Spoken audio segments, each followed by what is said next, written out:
বিচারটা কায়দা করে দিবা, টাকা দিবা না তোমার আমি। আচ্ছা দিবা না দিবা না। আরে তো বিষয়টা কি? চেয়ারম্যান, আমার অনেক কাজ আছে, এ তাড়াতাড়ি করো, যা করবা করো। শালা চোরের আবার কাজ আছে। চেয়ারম্যান, চোর বলে কি কাজ থাকতে পারে না? ও যা করবা তাড়াতাড়ি করো দিনি।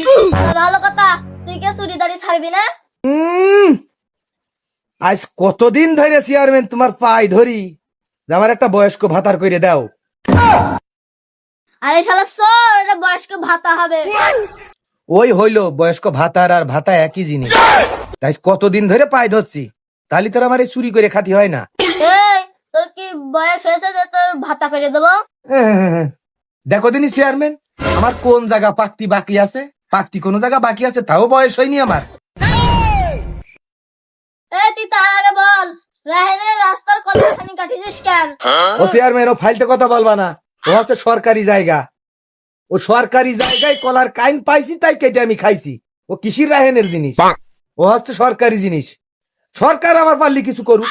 আরে এত কথা বাদ, তুই আগে রাহেনের পা ধরে মাপচা।